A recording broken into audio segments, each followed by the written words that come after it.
Okay, recording my computer. Thank you guys again. I appreciate it. All right, so we're gonna make this table. We're gonna replace these dummy jokes in here with the real dad jokes. No, please interrupt. I appreciate it. I should have my chat open, but I have a small screen today, so I had it closed.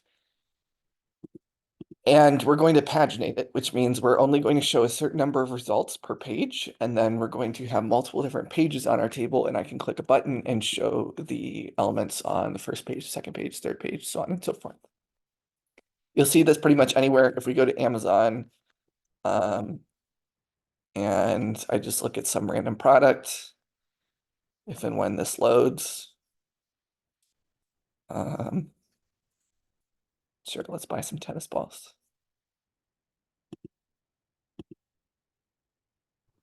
Find a good example here.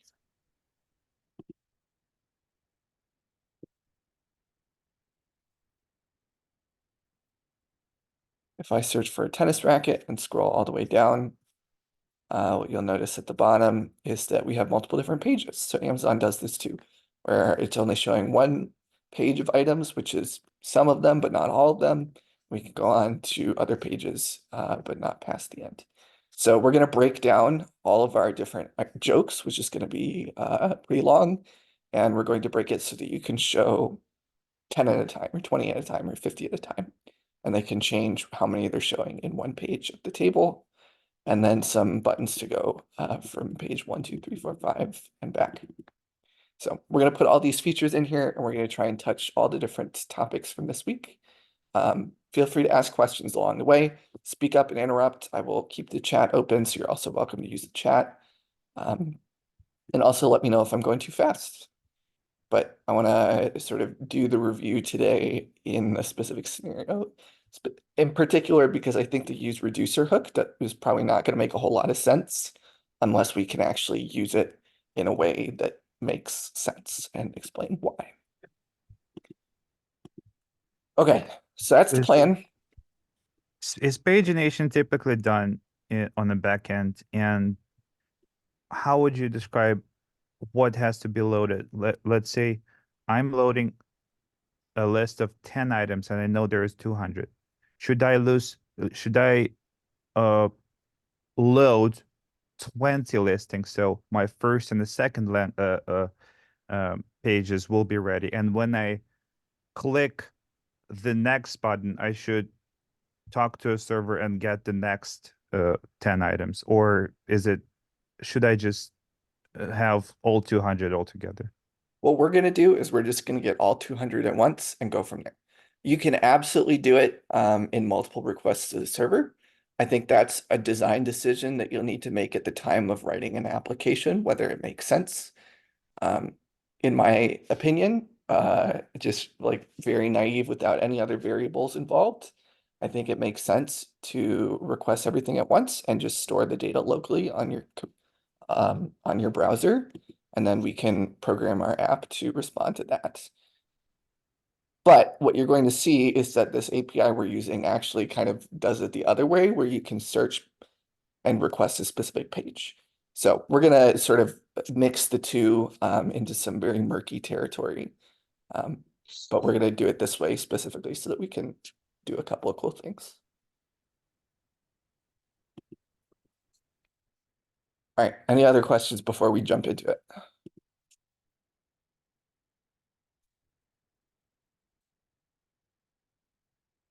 All right.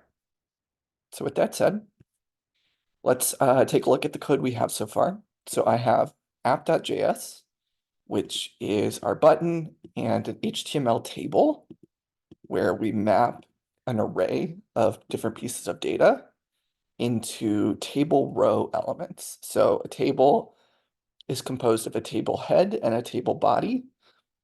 And inside of our body, we have multiple table rows. And then each cell is a table data item. I added a tiny bit of CSS in this app.css, just so that we have a border in between all of our table data elements so that it's clearly delineated.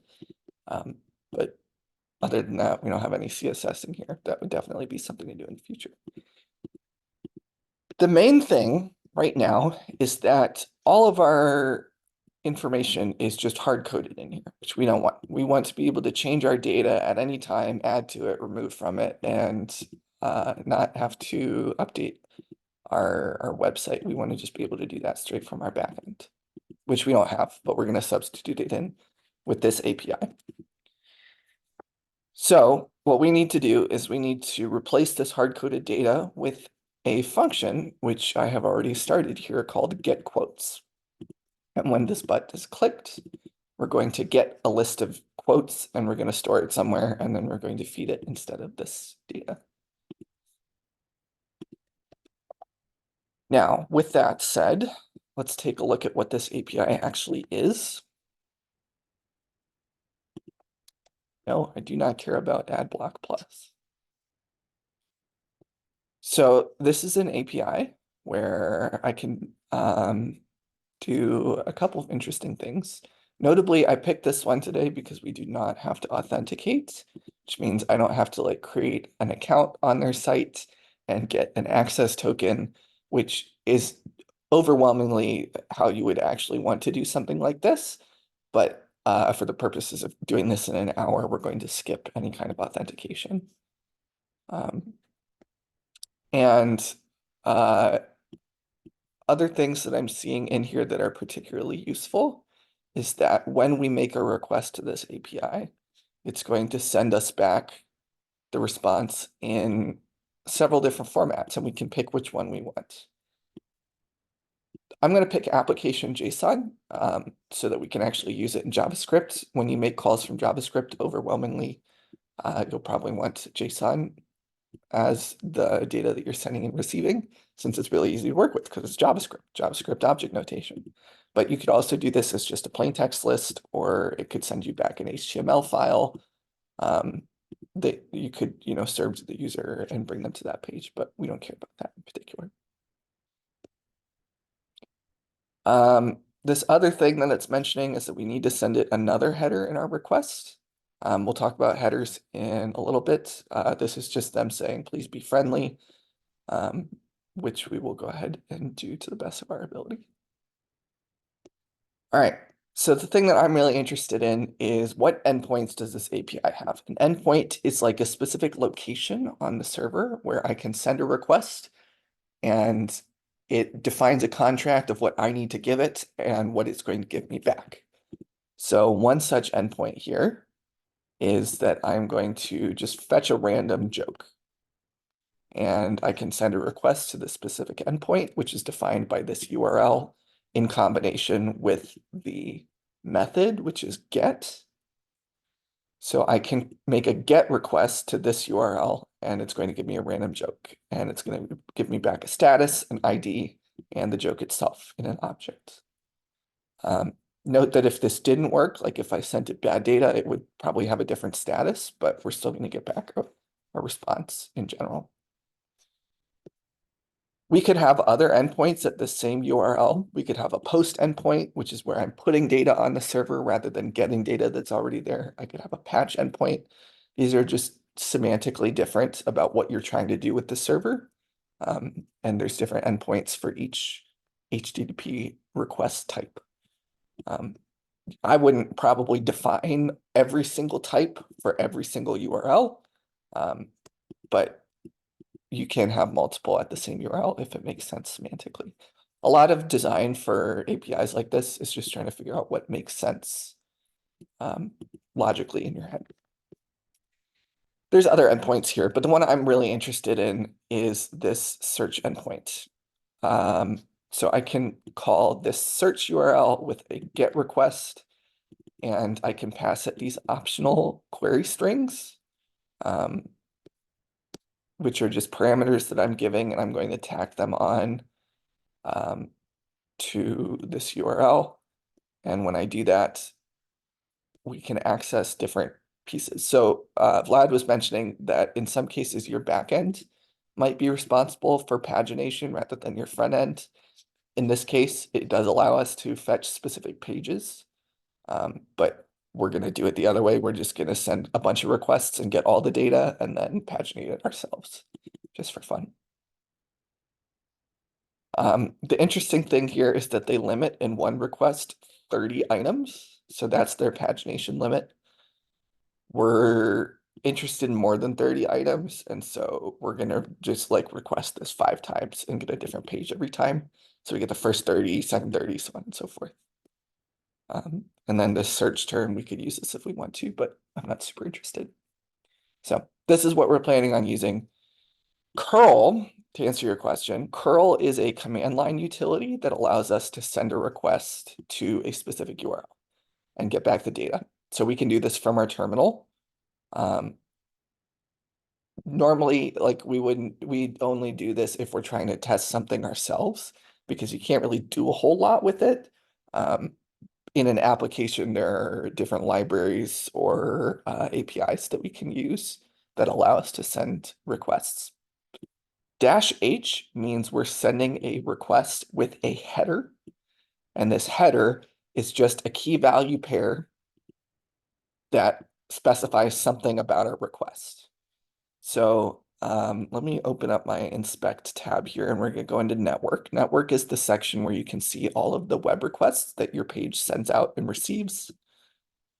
If I refresh this page, you're going to see it's doing a lot of things. It's getting a lot of content from the server primarily, but it's also sending out requests. Is it?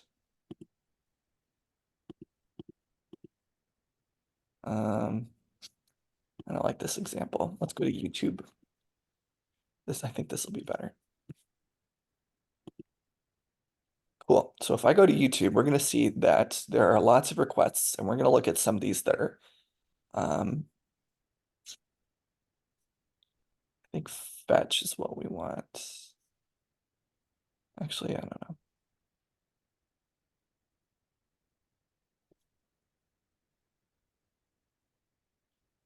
Trying to find a good request in here that we can look at. But these are really just like getting files from the server.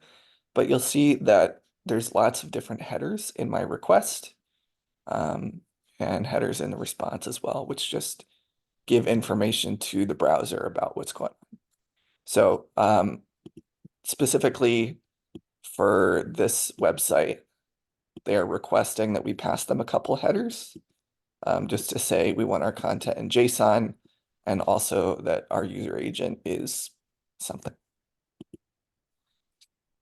Okay, with that said, let's go back into our code and actually start writing this.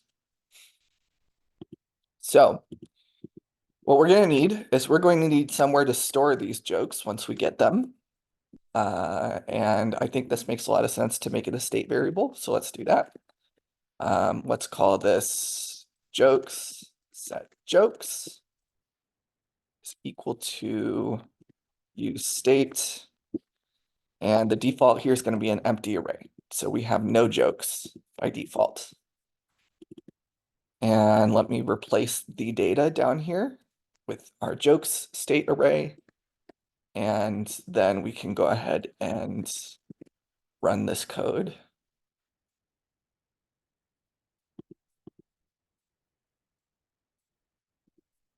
In our browser. And we'll see now that our table is empty here. So we took all the data out and we replaced it with state, and we don't have anything in there yet. I think this looks really gross. I think we should have a message in here that says, hey, there's nothing in this table right now. Click get quotes to get started. So let's do that. Let's replace this table with something different if conditionally we don't have any jokes yet. Maybe I want to replace it with just a paragraph that says you haven't searched for any jokes. Click get quotes to get started. And I want to show this only if jokes is not on the screen. So this is where we would use our conditional rendering from this week. Conditional rendering is when I interrupt my return, my render, with a condition, which in this case, we're going to say jokes.length is not equal to 0, and something that we're going to render if that is true. So what this does is it's JavaScript that executes and says, is this true? Cool. Then evaluate this other thing as well. If this is false, then it will not evaluate this. And this evaluates to a component. And so this component gets directly inserted into our tree here. We could do this as well with a ternary statement. This is usually what I prefer to do because I think it's a little bit more clear that if this thing is true, well, do this first thing, otherwise do the second thing.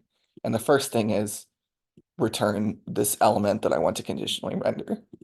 Otherwise return null, which means nothing gets inserted as a result of executing this JavaScript.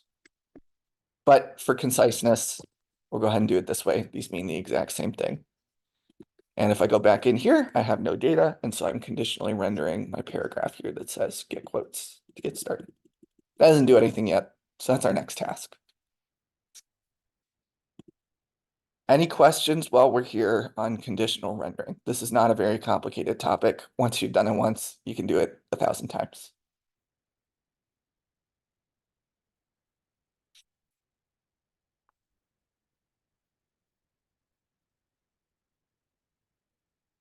Okay. In that case, we're going to move on to the next item. The next item is let's actually get our quotes here. So we're going to use JavaScript's fetch function. Fetch is the same thing as curl, except from JavaScript instead of from our terminal. It sends a request to a URL, which is our first argument, and we can provide it some options in an object for our second parameter of what the request actually needs to be. So what I'm going to do is I'm going to go back into my code and pull up that API and look at the endpoint that I'm curious about. I am interested in the search endpoint. We need to send a GET request. So the thing that needs to go in here is the URL to which we're searching. And then we can provide it a bunch of different options here that are useful.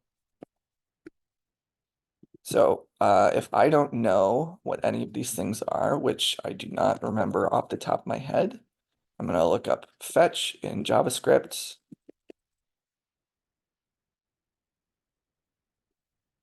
And we can go ahead and look at all of those options that we can pass.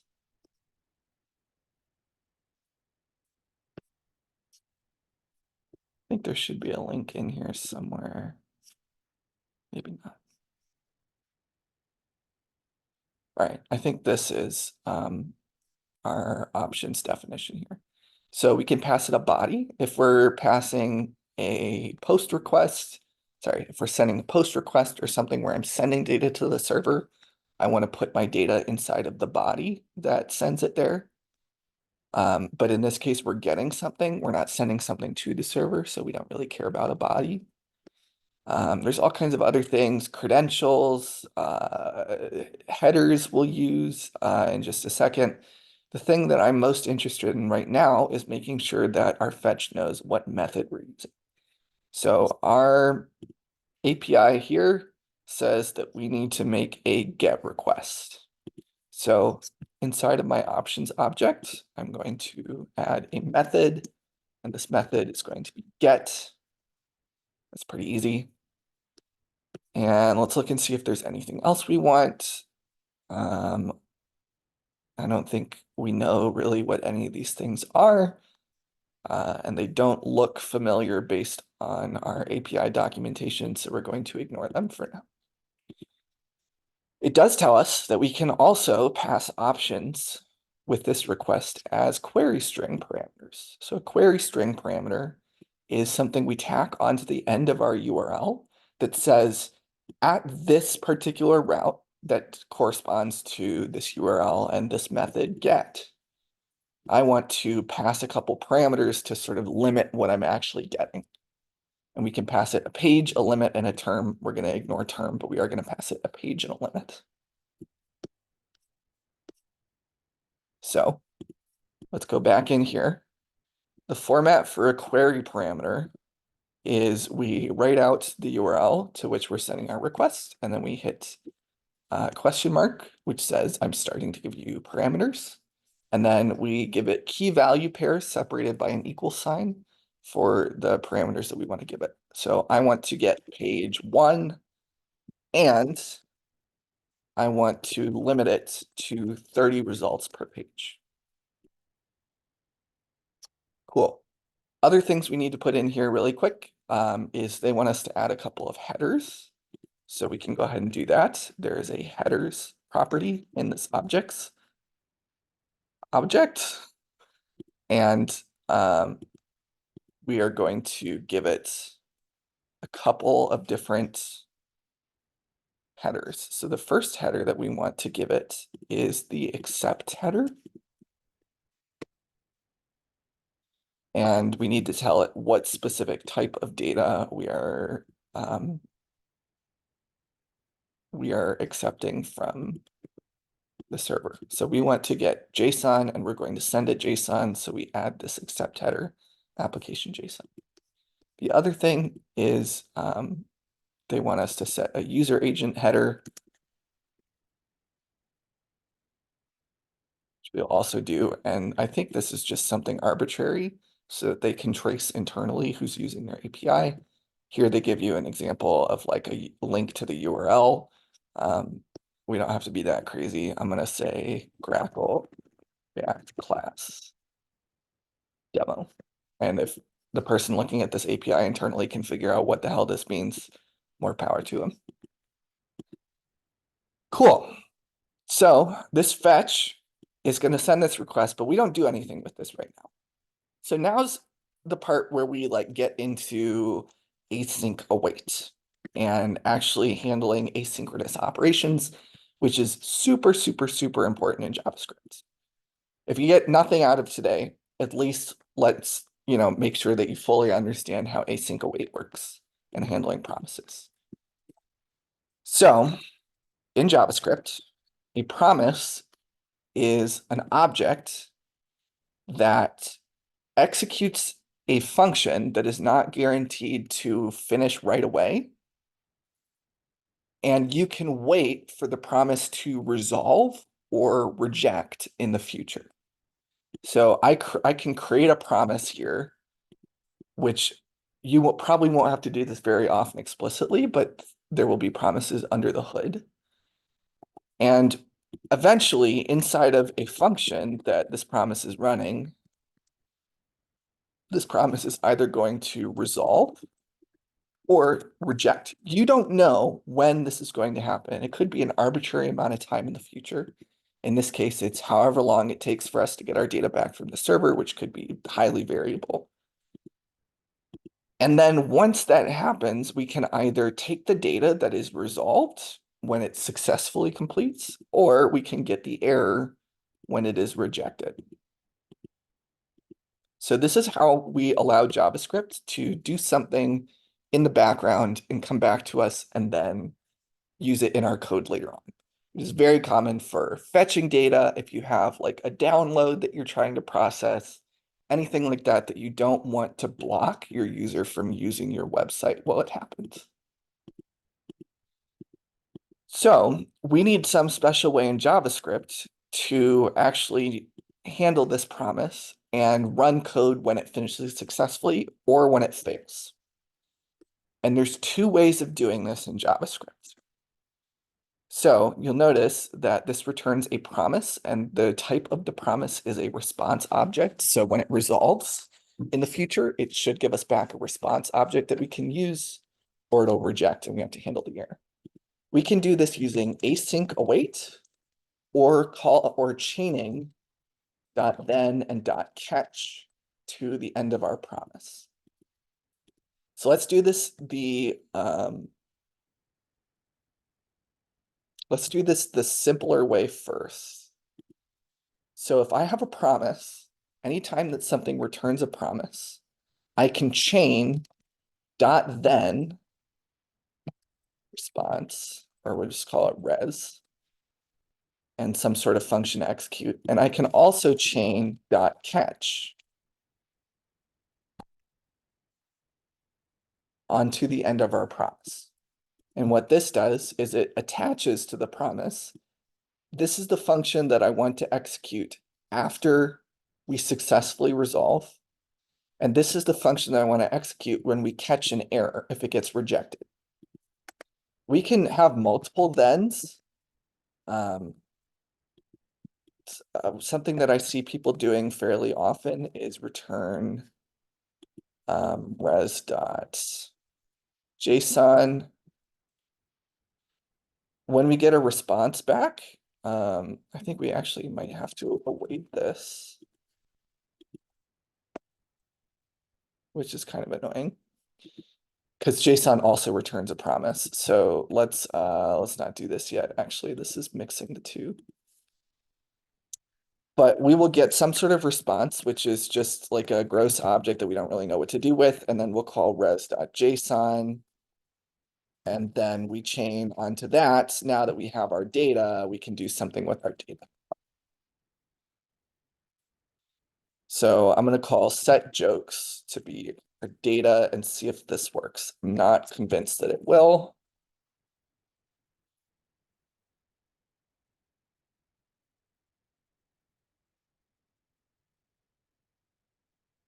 And let's see what happens. So if I'm reading this, we are fetching data.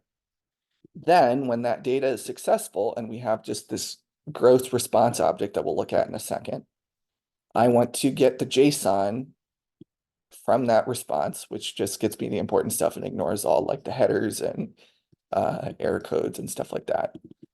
Then once I've gotten the JSON, once it's parsed it out successfully, we're going to get the data from that, and then we're going to set jokes.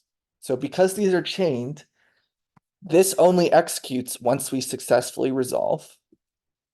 And once we do that, then this executes only when this successfully resolves. So maybe we would also like chain a catch here.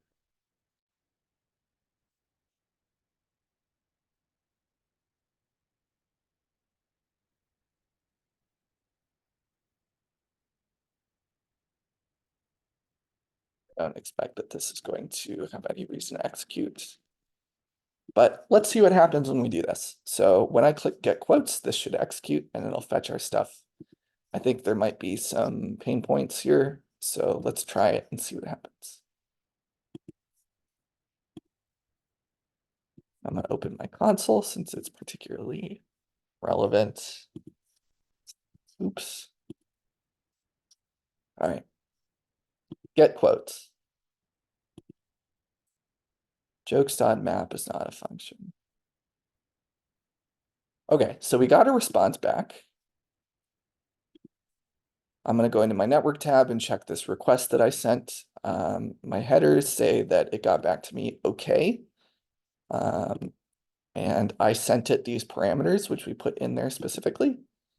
And we got back this data from our request. So we got the current page and the limit and the next page, and then we have results, which is an array that has all of our jokes in it. So we want to get into this results property here. So the first thing that we returned, we logged our response that gets resolved from the fetch, which is just this really gross thing that has headers and a body that is just a stream of data. So that's why we have to call .json because we can't access the body directly. It has to read it all and put it into an object for us.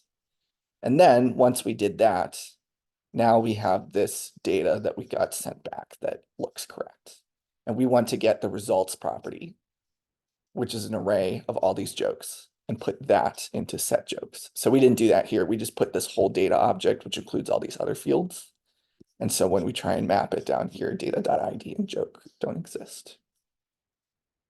So let's do that. Data.results. I think it was .results. Yeah, let's try that. Cool. So now when it resolves, we have 30 different jokes in our table here. This is one way of doing things. Ooh, this doesn't look good.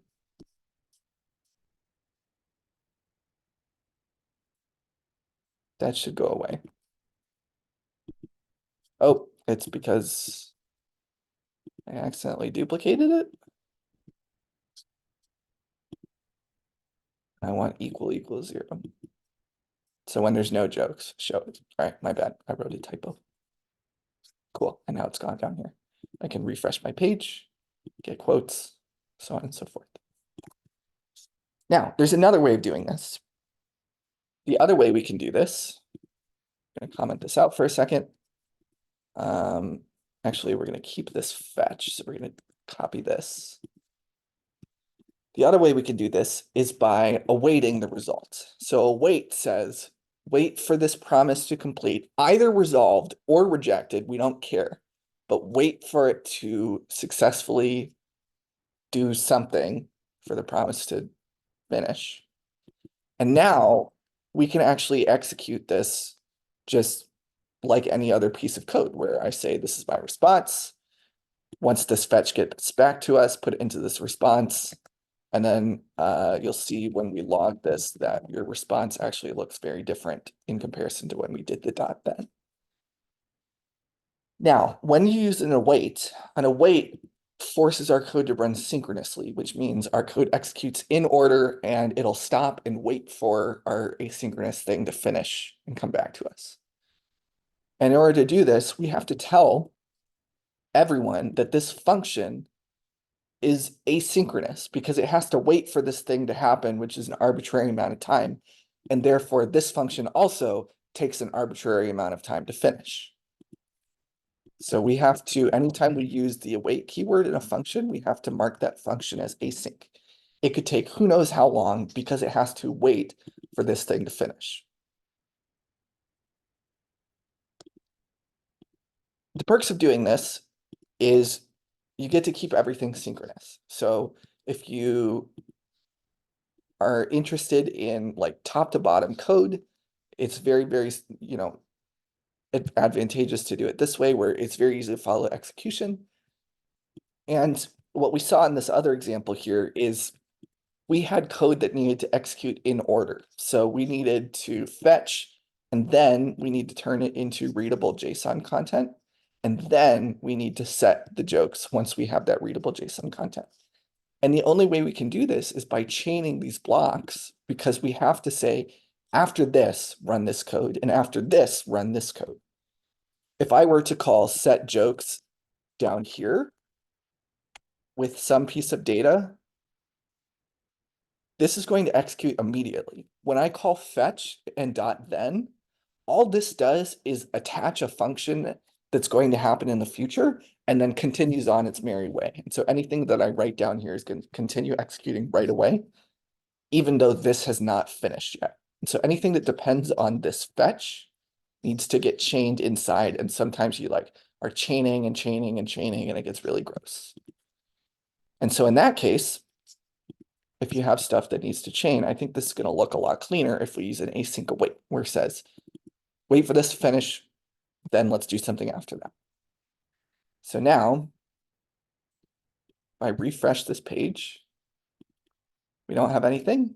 We get the quotes, and we look at our response object, body, headers. This looks actually exactly the same as our then. So we also need to call res.json on this. And again, JSON returns a promise. And so we can either chain it with .then, which defeats the purpose. So we're just going to do another await here.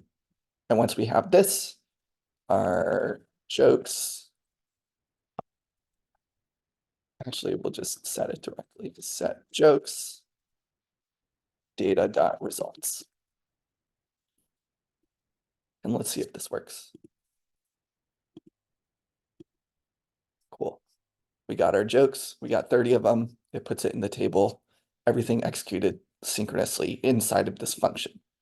But this function is async, which means when we click this, it's going to call it, and then it's going to go back to doing its merry thing down here, which in this case is not anything else. All it does is call this function. So it's very harmless to call this, to make this function async, because it's only calling the function and then continuing anyway. So this is another way of doing it. I think this looks cleaner. I don't have any reason to use .then in this case, so I'm not going to, but up to you depending on what the situation demands. Questions about async await? Anything that I explained poorly that I could do a better job of explaining?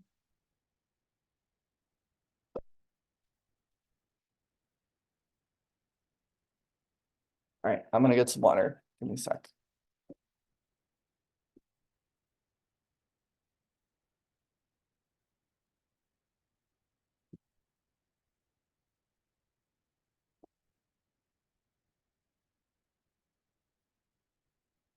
All right.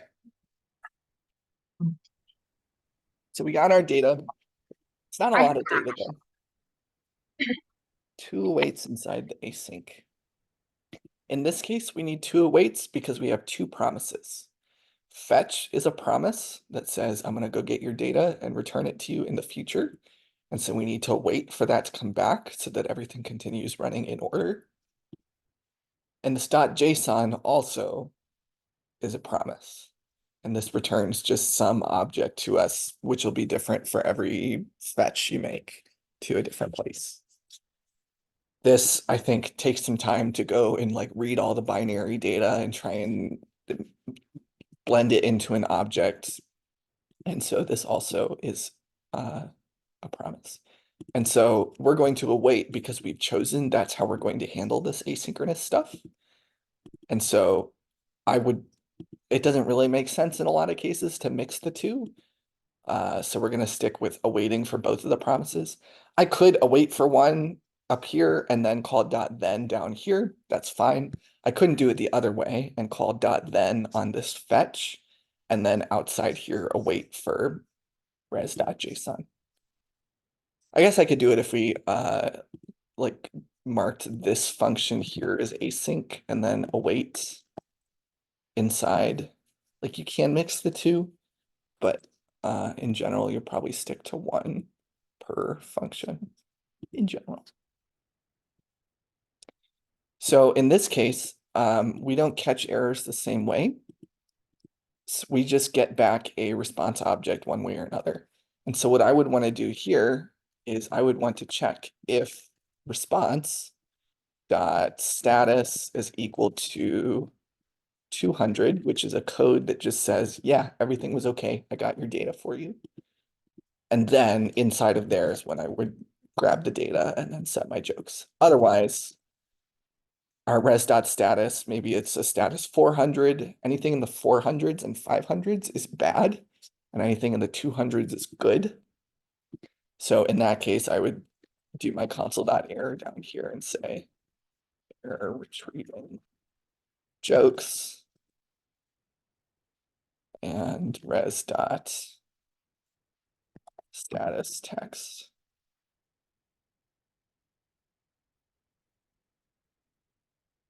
Or something like this. You'd have to inspect the error object to figure out how to pull the data you want. In this case, we'd have to check that our status code is actually what we're expecting. I don't think this API does a good job of explaining it, but a really important part of designing APIs like this is making it explicit all the possible error codes that you can get back so that you can write your code to check for them and do things conditionally. So they do not do that here. They just tell us that this is an endpoint and they give us an example where if it's successful, the status code that we're going to get back is 200 down here. But presumably if we had something that was not valid, then it would give us back a different number. Actually, we can try that. Let's say I queried for limit 50, which is higher than they allow us to. Let's see if this causes a problem. Nope.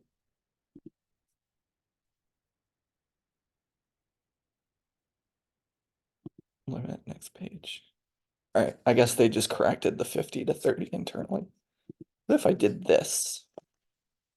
Just passed it something that's not actually a number. Nope. They also just ignore that. All right, someone's written this API to just ignore any bad data that I passed them. which maybe is a good thing. I don't know. But if there were a problem internally, they would probably give you a status that's 500 something. And if it's something on your end, then they're going to give you a status 400 something. If you're interested, you should definitely look at HTTP status codes.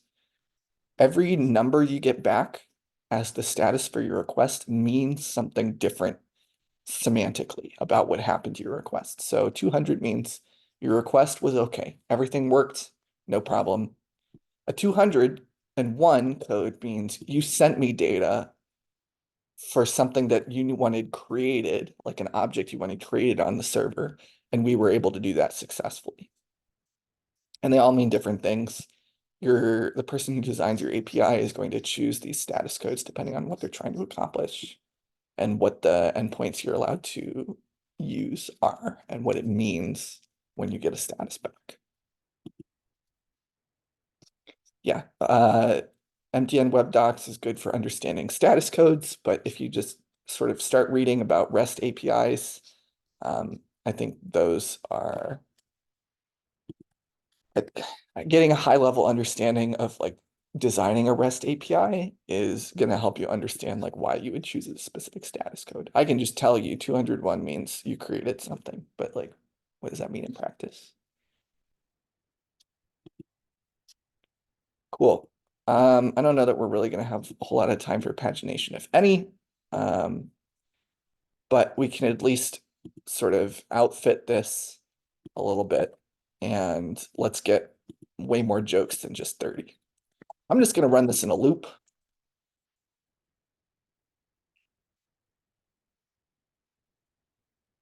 So we're going to run this 5 times. And inside of each loop, we're going to fetch a new page. So I'm going to replace this string with a, I don't remember what you call this off the top of my head. An embedded string? I honestly don't remember the terminology, but what this allows us to do if we use those backticks that are under the tilde right next to your 1 button on your keyboard, we can replace a part of a string with some, yeah, template string. That's exactly right. We can replace it with some JavaScript that executes and gives us a value, and then it sticks it right into the string. So I'm just going to stick whatever number is in I directly into the string,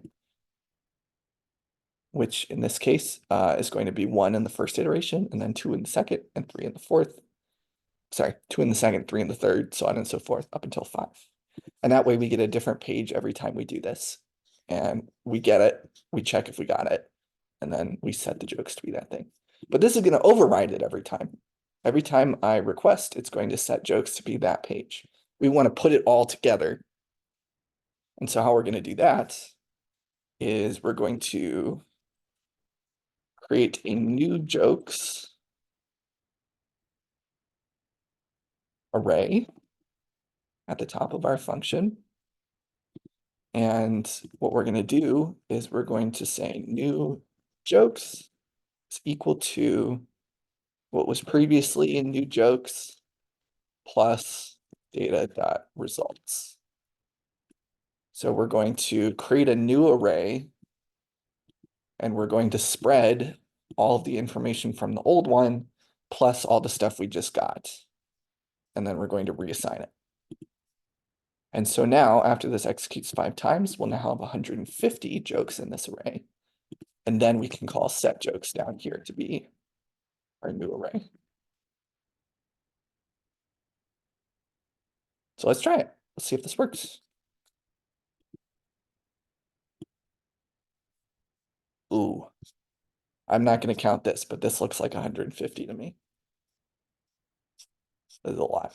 Way more than 30, which is what we had previously. And these should all be different since we got a different page every time. It's not duplicating anything. Cool. This makes our page really big, though, which is why we want to do this pagination thing in the first place. We want to cut it down a little bit. So let's talk a little bit about why we want to do pagination, and then we'll try and speed run it. We're definitely going to go a little over, so feel free to drop whenever you need to.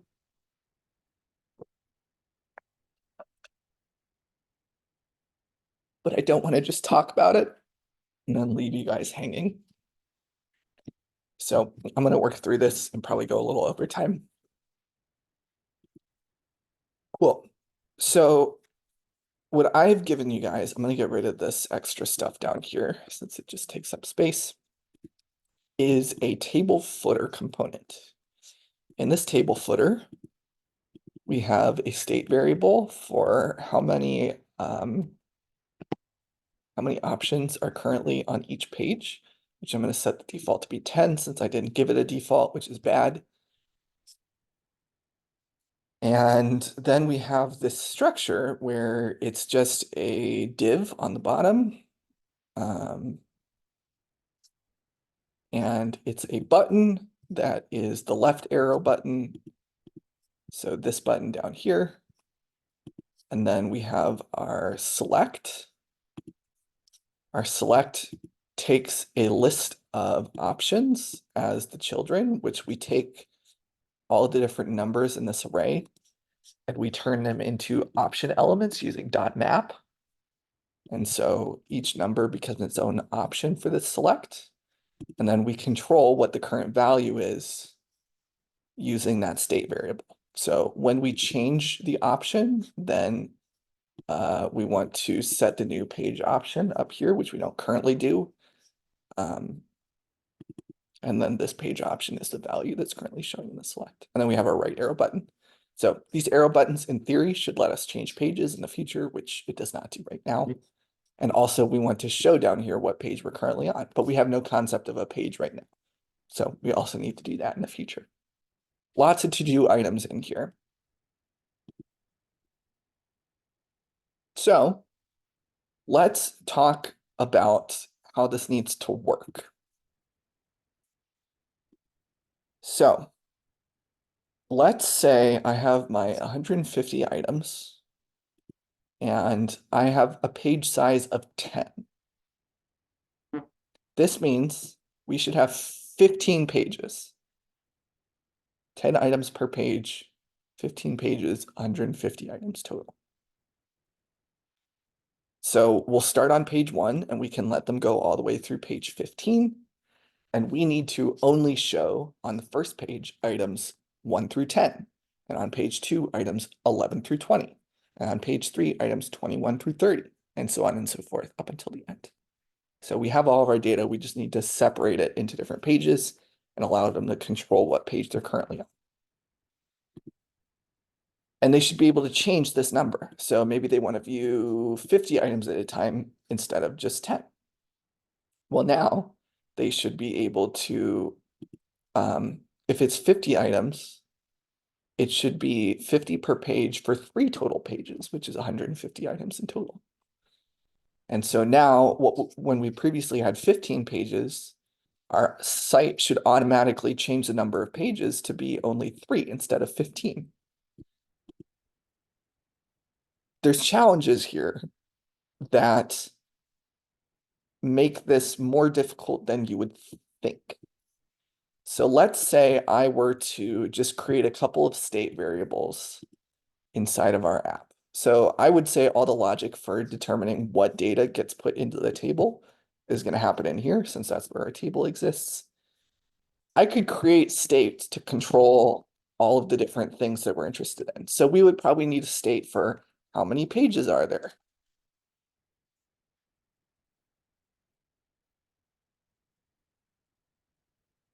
We'll default this to 0 pages. Or 1 page by default, maybe. And then every time we get new data, we would maybe create a use effect that recalculates how many number of pages there are. And then we would also need a state variable for current page. So are they currently on the first page? Are they on the second page? So on and so forth. Let's also start this at page 1.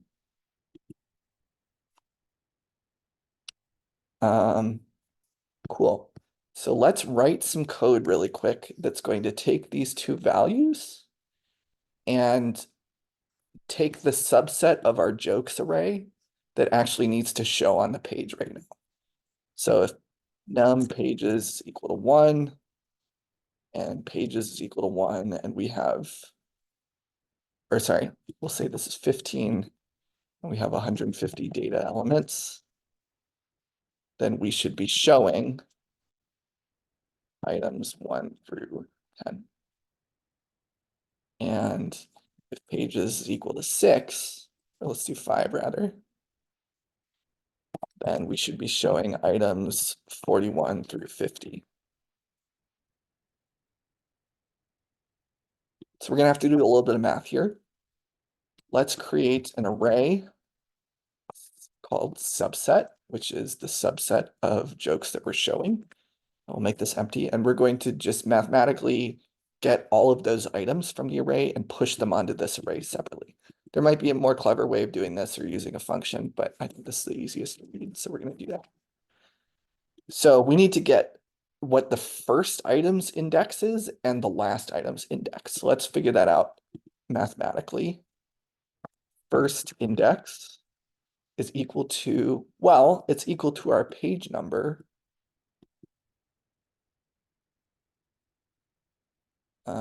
Did I do this right? 11, 21, 31. Yes, I think this is correct. So, I want to get the tens digit should be our page number minus 1 times 10. So 1 minus 1 is 0 times 10 is 0. So there's no tens digit here for this first item. Here, 5 minus 1 is 4 times 10 is 40. So 4 is our tens digit. So we would do page sorry, current page times 10, but it's current page minus 1 times 10 plus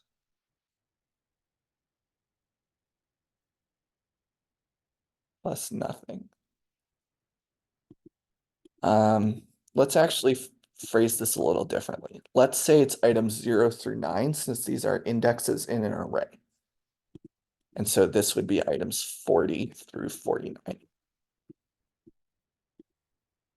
Cool. Well, this is actually our first element here.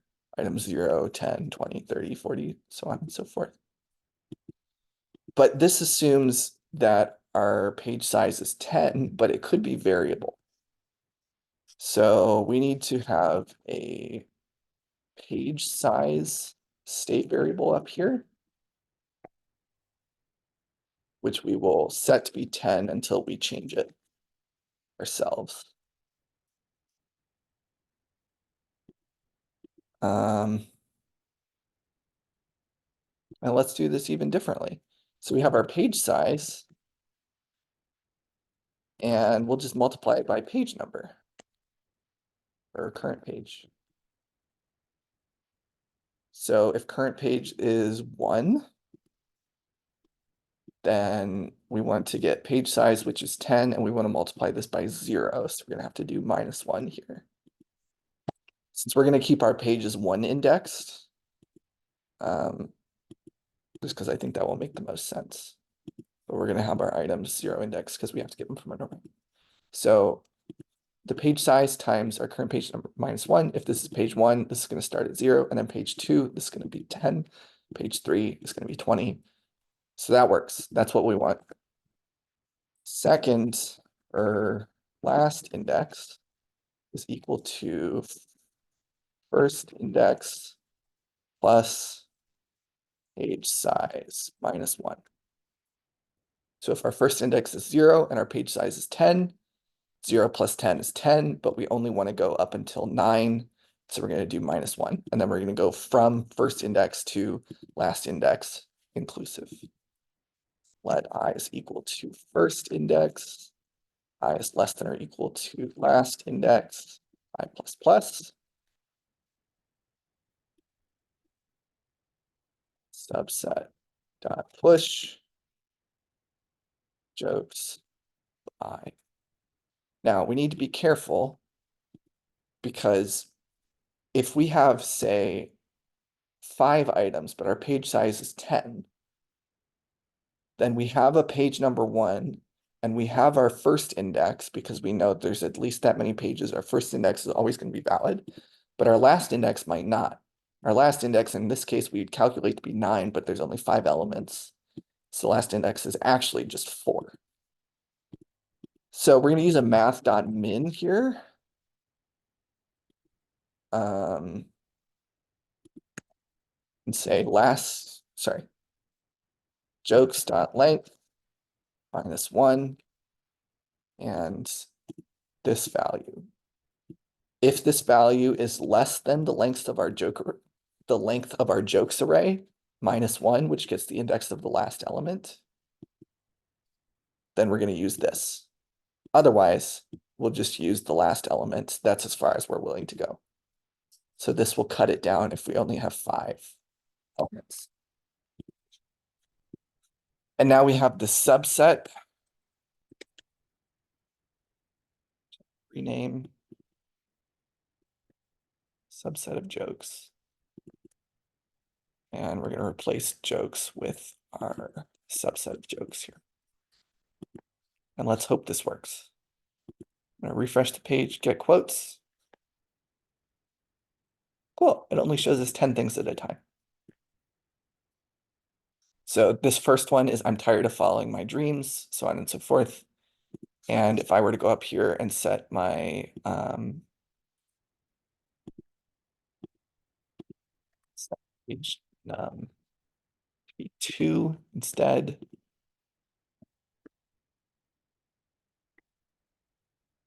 Is this what I called it? No, set current page.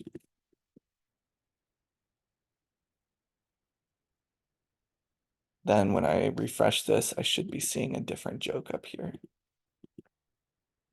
Cool, so it's a different joke because now we're on page 2 and it's a different 10 items. Still don't have any control over it, so let's program these buttons in here and actually show what they do, and then we'll talk about some other stuff once we get there. So we have our state variables here.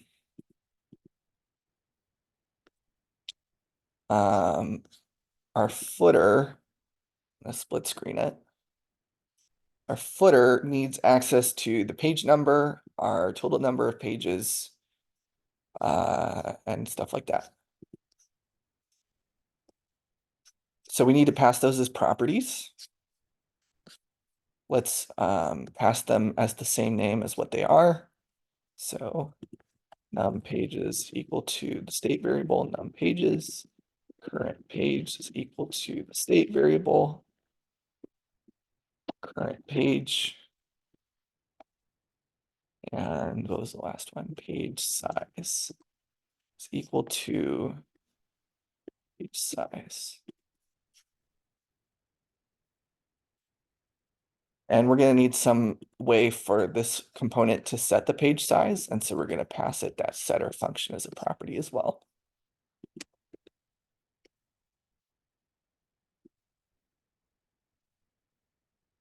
Cool. So these are our 4 props, and we can go ahead and insert these however we want.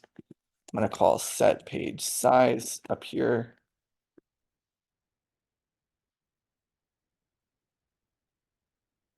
Option. And let's destructure our properties.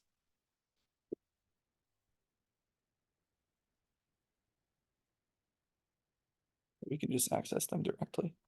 So we set our page size. On these button clicks, let's say if.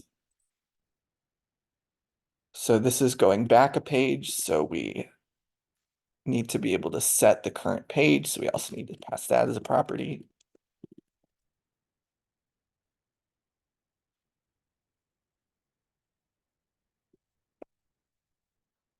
We're going to set this to be math.min of 0, sorry, math.max of 0 and current page -1.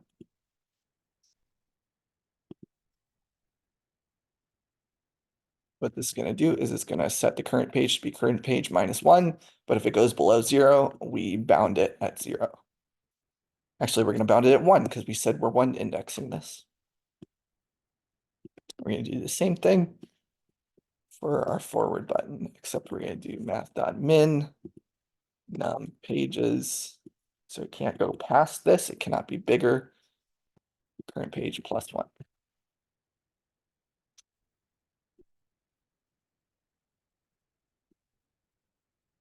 All right, this is most of the stuff that I want to do here right now. We can also add some content in here, page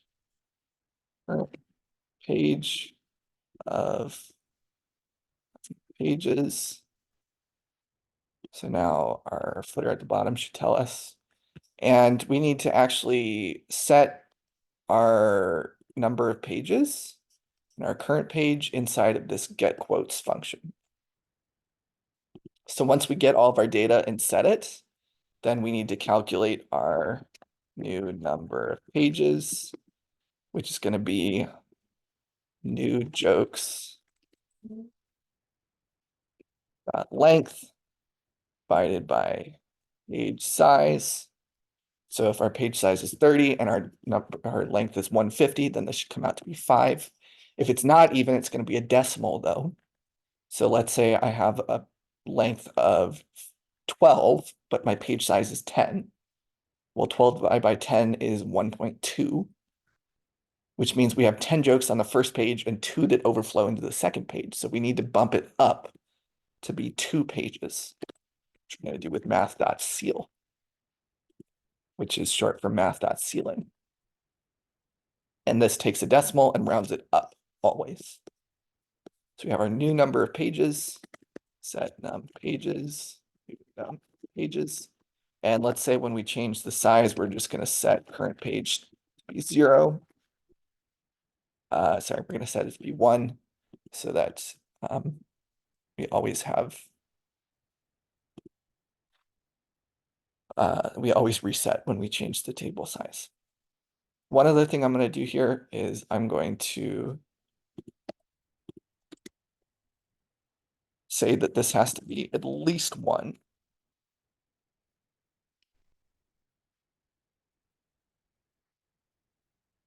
We will always have 1 page, even if we don't have any data.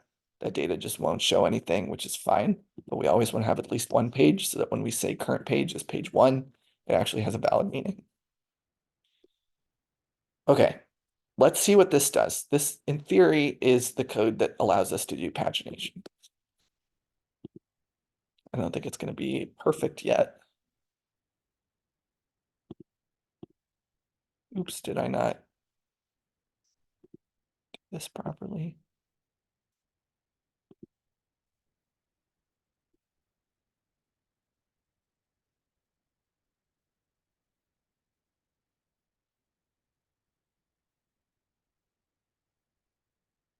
Log this just to see what we're doing wrong here,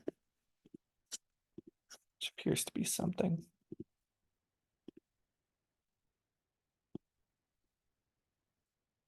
See if the console's yelling at us.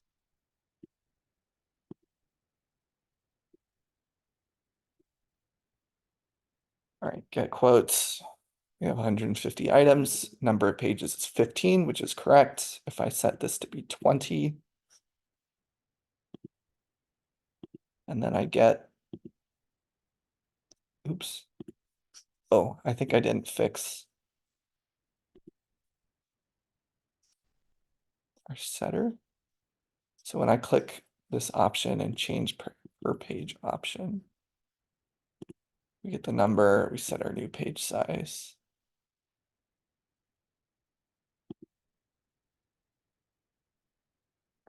Oops, we gotta actually keep this out since it's not controlled from inside the component.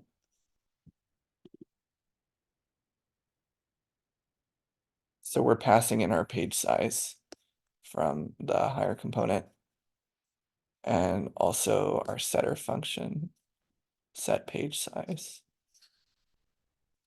And then when we change the option, it'll change the state up here and pass it back down. Let's see if this works. We haven't even talked about dispatching yet and reduce all that cool stuff.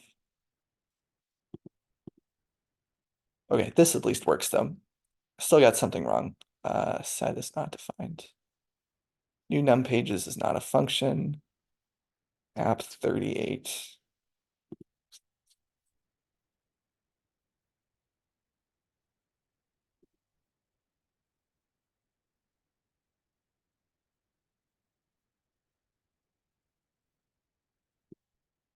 I don't know why it thinks it's a function.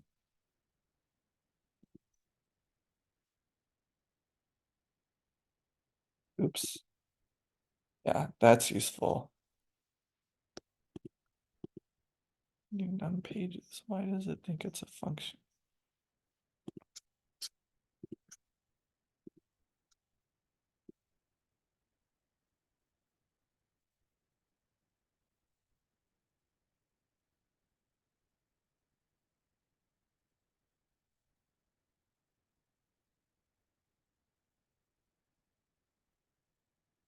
This is baffling to me.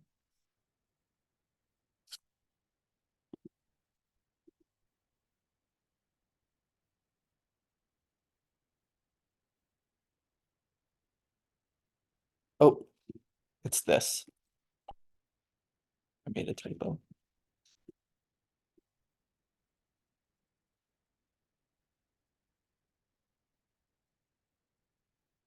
Didn't mean the set state there.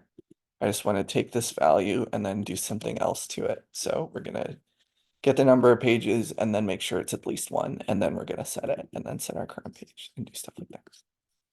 Cool. So this in theory will work once we actually do this. Get my stuff. We can go between pages. All right, so that's fine. The challenge here is that there is a relation between these state variables that we cannot enforce if they are just separate state variables.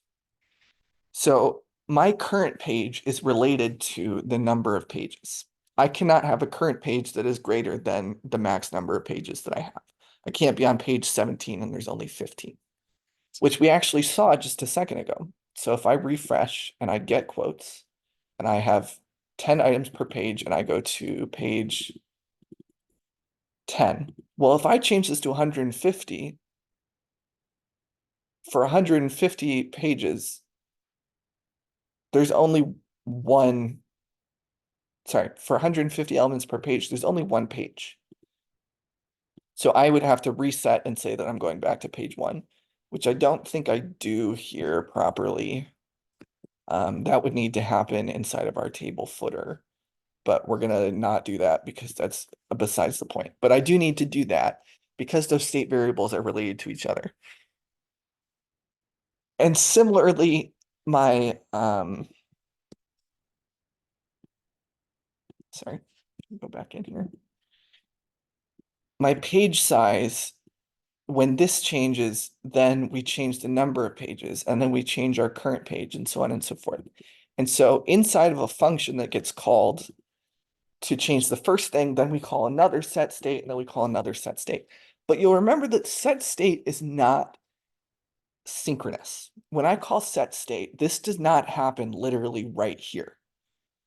This happens at some point asynchronously in the future, and we don't have any control over when it happens. We hope that it's going to happen in such a way that this happens first and then this happens, and so on and so forth. But we could execute a bunch more code and then call set states down there. And there's no guarantee that it's going to happen in that order or when it's going to happen. And because all of this data is related, we need to make sure that there's no instance where when I update this variable, this one hasn't updated yet and it shows something invalid. And then this one hasn't updated yet and it shows something invalid, and so on and so forth. Anytime we change our page size, we need to make sure that in the same update of our page, our number of pages changes and therefore our current page changes, and they're both valid in relation to our page size. We want to have that. We want this to happen atomically. which means it all happens or none of it happens. It doesn't happen in pieces. That could potentially be a problem if only some of the pieces have been updated and some of them haven't, and our page is rendering in between those pieces updating.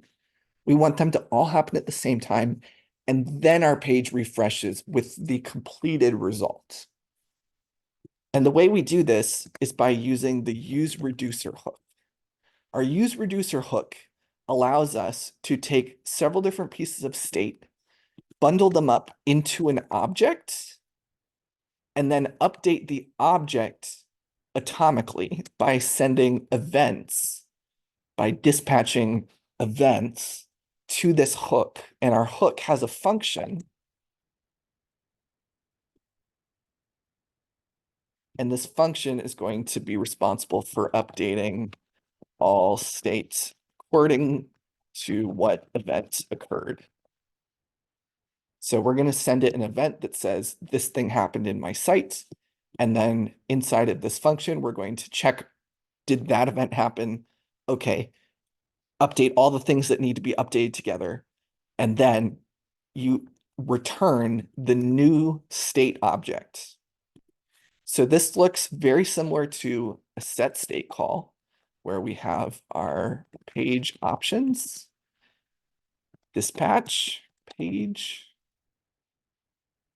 options. So we're going to call it dispatch instead. This is a convention rather than set. And then we have our function that listens for things to happen. And then we have an initial state object. So this, again, is like setting our initial state, but it's the object with all of our different state properties that are bundled together. So we're going to get rid of this other state, and we're going to say num pages defaults to 1, and current page defaults to 1, and our page size defaults to 10. And then inside of this function is where we would do all of the cool stuff. So I'm going to get rid of these. And let's, actually, we're also going to put our jokes in here. And this is going to be an empty array. Since these are used in order to access the properties from jokes, we want them to all update at the same time. If I call get quotes and I get all the quotes again, we need to recalculate our number of pages in our current page and so on and so forth. So that needs to happen synchronously with our jokes getting populated. And so this is also going to go in our reducer.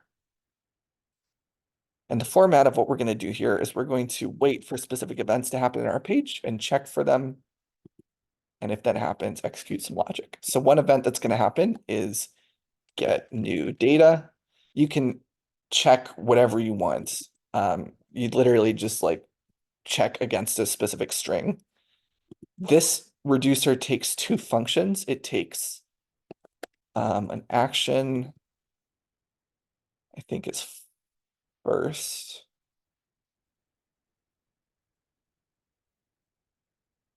And then the old state is second.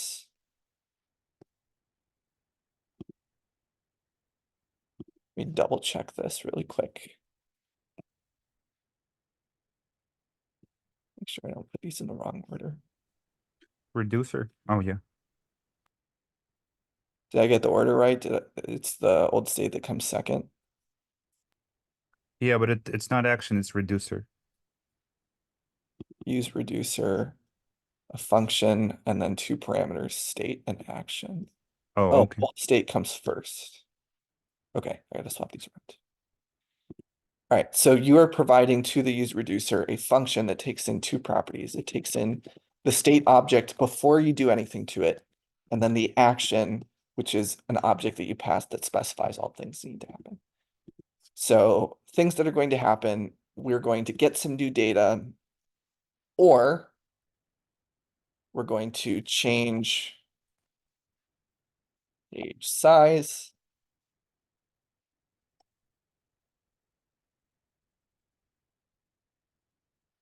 Not valid code here, or we're going to change page and these need to be a condition.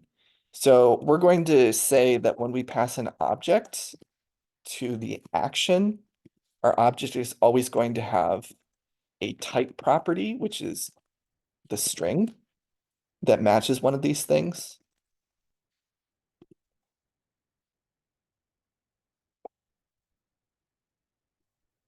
And then we're going to pass it some data down here that is different for everything.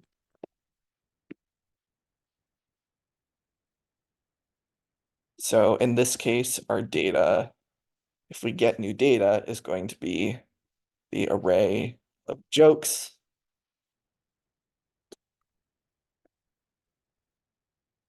And I don't think we need to pass it anything else. We'll just move all of our calculations based on that in here.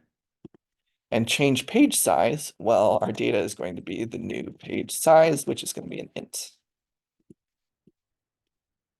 And then in our change page, our data is going to be new page, which is also going to be an int. So let's see what this would look like when we dispatch get new data. I'm going to extract these to constants, which is going to seem redundant since we're calling it the exact same thing.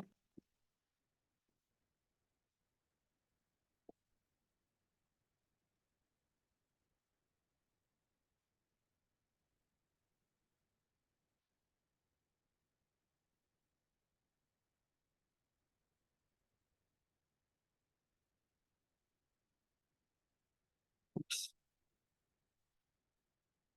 This is not a string. Cool. So I'm going to make these constants, which allows me to change it in one place if I decide in the future that I want this string to be different. And so every time we reference it, we're just going to reference the constant instead, and the value inside of the constant doesn't matter. I can change that whenever I want.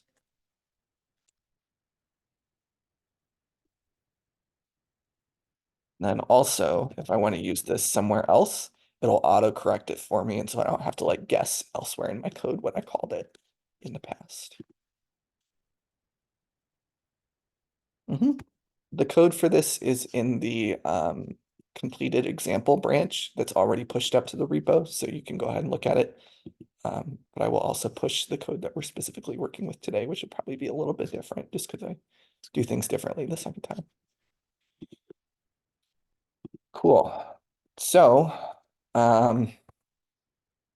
let's move our logic, which exists elsewhere in our app, up here to these events, and then we'll dispatch those events instead. So change page size. The way we currently do that is we pass a setter function, set page size, into the table footer, and then our table footer calls set page size with the new integer value. So we got rid of this function because we deleted those state variables. So now I can just repurpose it and call it something different.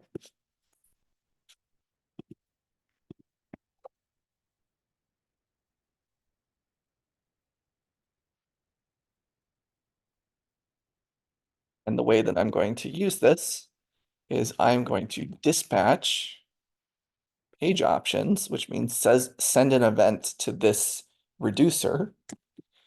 And we send it an object that has those properties we were looking for. So our type property is going to be change page. And then our data, we said we're expecting a variable new page, which is an integer. So new page is equal to new page size. Oh, I got the wrong branch. We don't want to change page here. We want to set our new page size. So we'll just call it the same thing. Shorthand, if you create an object and the name of the property and the variable that you're assigning to that property are exactly the same, you can just write the variable and it will create a property with the name of the variable and the value is the value. So we're going to do that. And so now when I change the page size up here, I can grab my new page size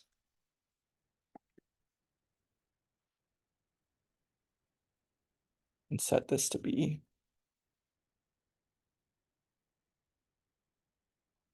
our action.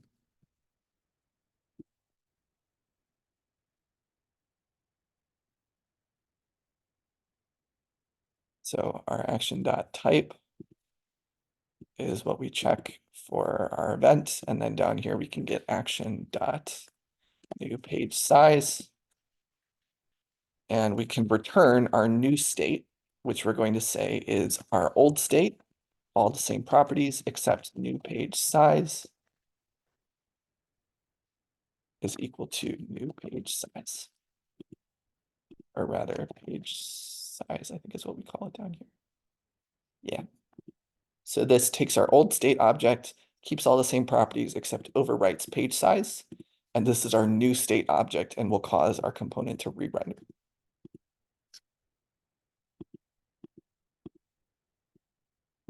Let's test and see if this works. I think our page is going to be broken though, so I don't think we can do it yet. I think we're passing functions that don't exist anymore.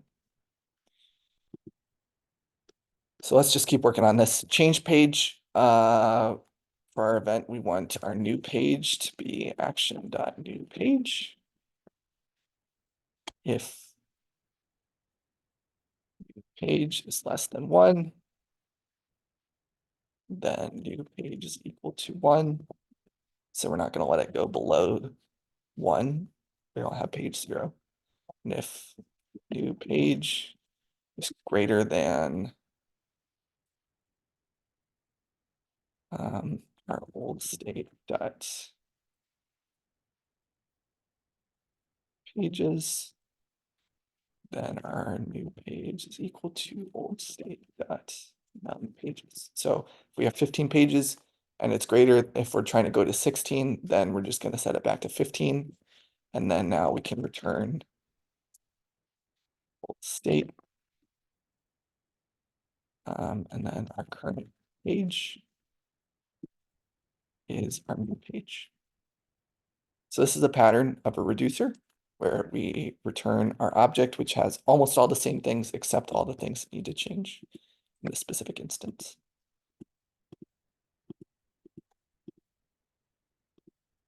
Other things I'm noticing, we didn't set our number of pages here.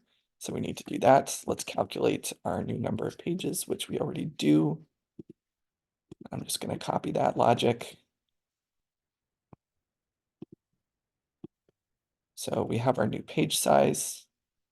And we're going to say however much data we have divided by that new page size. And that's our new number of pages, which cannot be less than 1. So if this divides and produces 0, which I don't think it should, we're going to say it's at least 1. And then we also need to set our pages.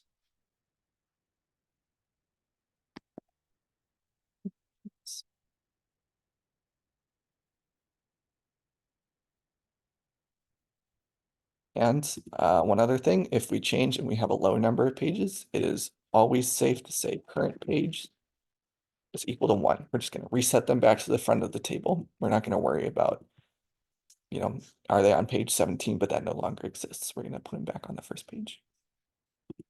And then this one's the most complicated. We're going to say new jokes is equal to action.new jokes. And then we have some logic down here. Once we have those jokes, what we're going to do with it, we're going to translate that up into our dispatcher. So we say our new number of pages is however many jokes we now have divided by our page size.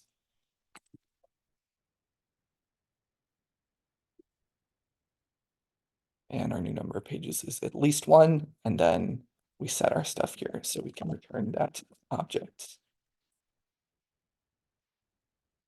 Pages, pages,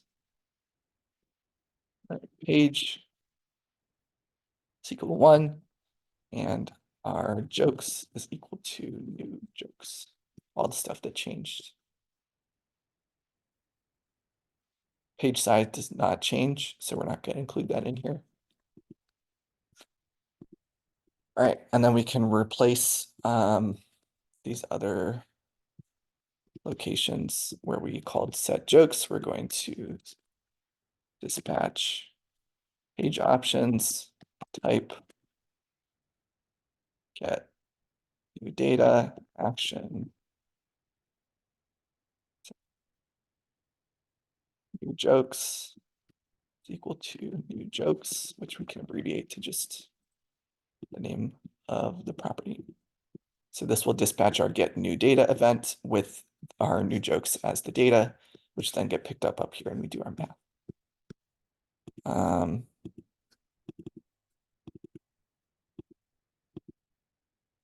This does not look correct. We need old jokes. So we need old state dot jokes.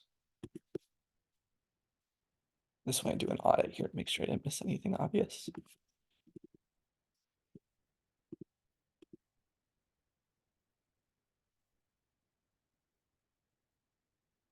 All right, this looks okay to me. I think I will probably have messed this up somewhere, but that's okay. We'll just roll with it. And then we need to call this change page from somewhere. So let's create a function here. Down here we pass set current page, so we'll create that function.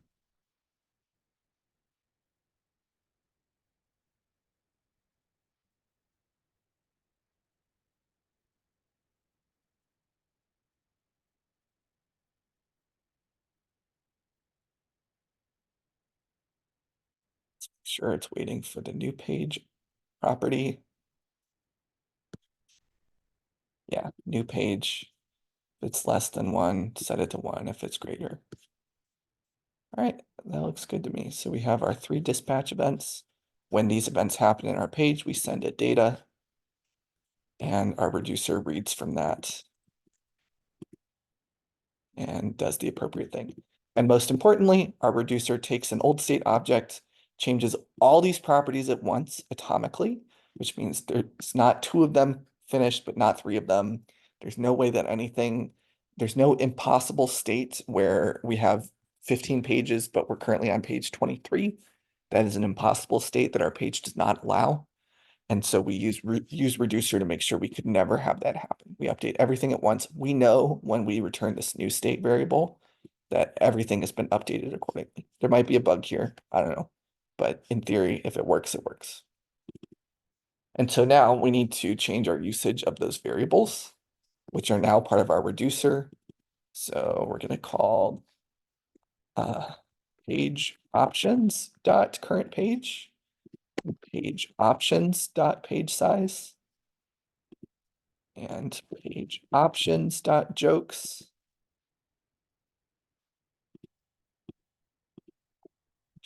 Options dot jokes.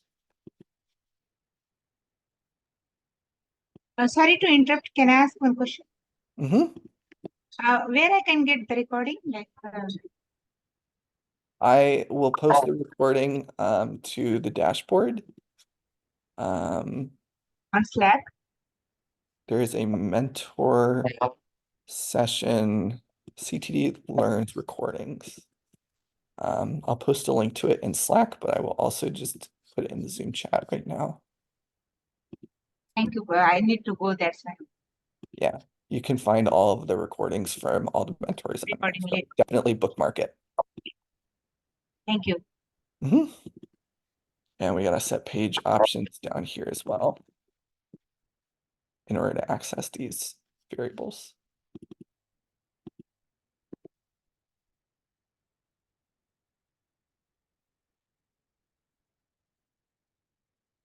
All right, let's see if this does anything. Nope. Page size is not defined. App 100. Did I miss something? Did I not call it page options?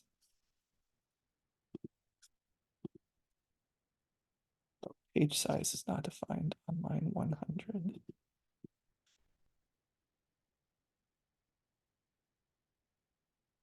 All right, page options, page size. So this needs to be page options, page size. Cool, that looks better. I can get my quotes. I see 10 per page. I can go between pages. I can say I'm on page 6, but I'm going to change it to 150. Well, there should only be one page. Clearly, we didn't quite get this right. There's a little bug in here somewhere. But in theory, this sets our page to 1. That did not happen, so let's figure out why.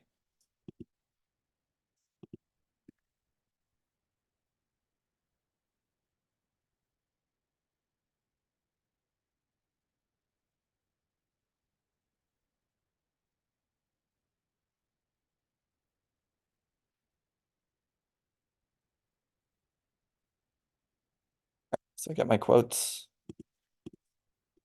I go to a different page. I set it to 150.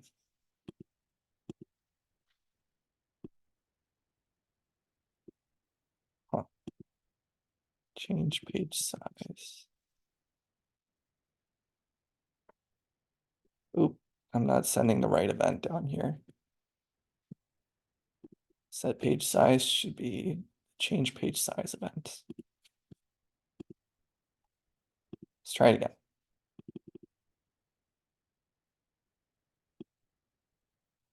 Ooh, nice.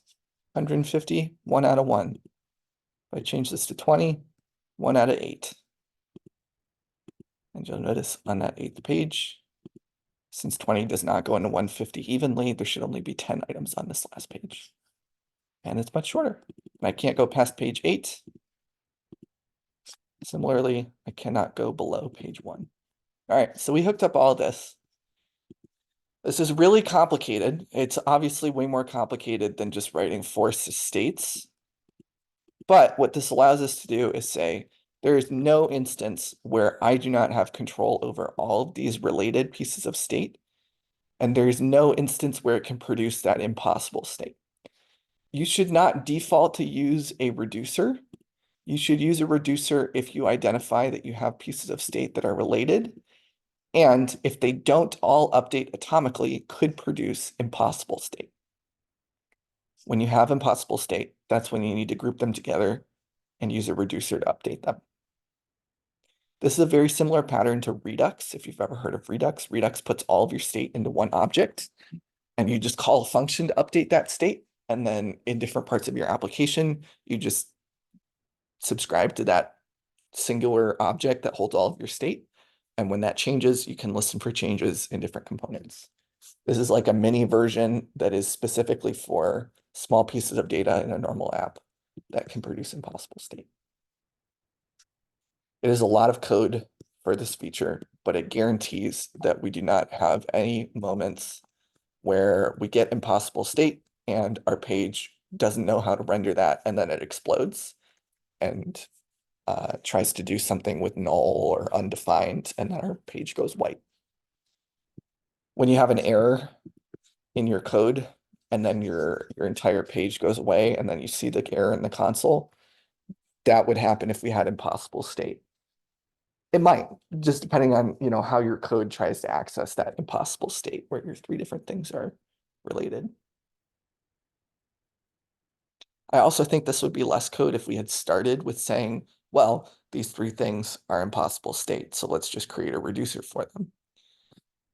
We did it the long way by doing it the wrong way and then sort of refactoring it. But I think if you went about this the right way the first time, it would be a little bit quicker. And in the end, it is sort of easy to follow because we have this reducer that says, if these things happen, do this math. I think the math is the hardest part here. Just trying to wrap your head around the math. And then the rest of this site is exactly the same. We didn't really touch it at all except to change our state variables to be our reducer state and to access the property instead. Everything else was the same though. Any other questions while we're here? I don't want to hold you guys any longer. This is way too long already. I appreciate all of you guys for sticking out.